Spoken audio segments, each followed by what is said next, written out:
I mean, a tutorial about holding landscapes has to be, at least kind of interesting, so let's talk about how to get from here to here, or here to here, or here to here in the fastest way possible.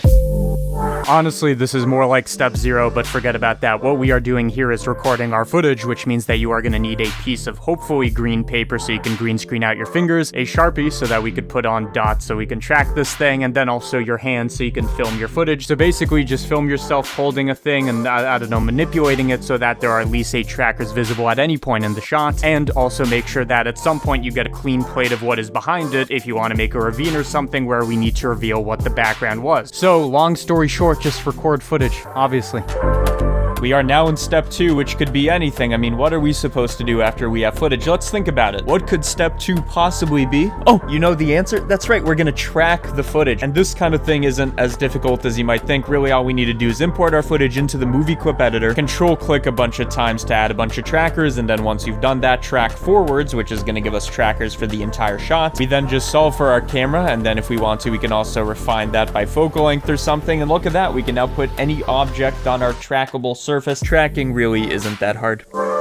Step 3 is going to be making our terrain, and for this step you could do pretty much whatever you want, including just taking a bunch of photos and using a photogrammetric scan, but for our purposes I'm just going to show you how to make a ravine because that's the thing I made before and it looks cool that there's a gap in between. Let me show you how to make it. You're going to start off by making a rectangle fitted to our sheet of paper, which you're then going to cut in the middle and then extrude downwards and then just fold so you have 2 different planes that you're holding, each of them caving downwards. Now we'd like a way to take this base geometry and turn it into more terrainy looking stuff, and there's an easy way to do that by adding in a subdivision surface modifier for more geometry along with a displacement modifier, which we are going to use a cloud texture to drive the displacement. And if you don't want all this bumpiness where the thumbs are going to be because we want the thumbs to be over our terrain, what you can do is create a weight map exactly where the thumbs are and just keep smoothing it out so that we can add this to our displacement modifier, but inverted, meaning that there will be terrain everywhere except where our thumbs are going to be. The nice thing about this method is that it's all procedural since it's all driven by modifiers, meaning that all we really need to do now is just find a material from something like Texture Haven. We can use that Shift-Control-T trick to import everything in immediately, and then to get that fading in as you go downwards, all I did is I mixed this with a transparent shader that is blended with the Z depth using generated coordinates. Point is, you made a terrain.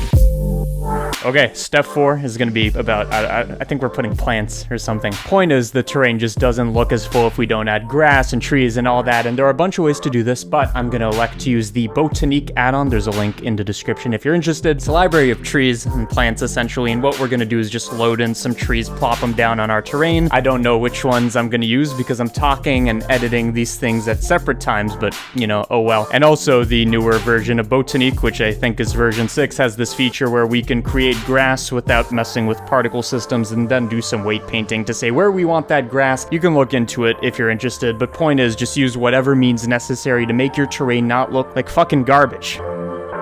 So, we have put in the busy work in making our 3D environment, and now is the step where we take all our elements and combine them, which is what is called compositing. Now, if we were to just take our render and just slap it on top of the original video, everything would be tracked on correctly. However, the thumbs would be still under the terrain, and then we'd also have the issue that you can see the stuff in the middle. We don't want that. Luckily, there is an easy solution to fix this because remember when we filmed our footage, we made sure to get a clean plate. Meaning, if we were to just take the center part of the piece of paper and mask it out and say, put the clean plate wherever the mask is, well, now we fixed the first issue, so now we can actually see the background through the hole in the ravine. However, we still have the issue of the thumbs not being visible on top of the terrain, and remember, this is why we filmed everything using a green or blue screen or whatever you decided. This is what is going to let us isolate our thumbs, and for green screening, you have a couple of options, including Blender's internal keying nodes, which are actual trash. I would not recommend using these. Instead, what I do is use DaVinci Resolve, the free version, Ultra Keyer node, which does a much better job at isolating these thumbs, meaning that we now have 4 pieces of video that we want to composite together, being the footage we originally filmed, the clean plate that we masked out for a certain area, the render that we got out of Blender, and then also the thumbs that were green screen that we are now going to put on top. So obviously all we need to do is just order these in the correct way, and then when we composite everything together, each overlaid on top of each other, well, you are going to get the final effect, which is the terrain.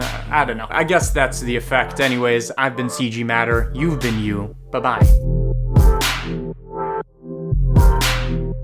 Thank you for making it to the end of my tutorial, and also thank you to Skillshare for sponsoring this video. And Skillshare is an online learning community with thousands of courses going over stuff like photography, videography, basically anything to do with VFX. Also, they have courses about Blender, which is very topical. On top of that, they have online workshops, meaning that you can work alongside other people that are learning about the exact same thing you are. And one premium Skillshare course in particular I want to recommend is how to make merch with Draplin, where you're not only going to learn about, the basics of design and how to format everything, but also how to make something marketable, how to make a bunch of variations of the same design. So while Skillshare Premium is already affordable at an annual subscription of less than $10 a month, I am going to make that deal a lot sweeter. The first 1,000 people who click my link in the description will get a free trial of the premium Skillshare membership, so go to the description if that is something that interests you.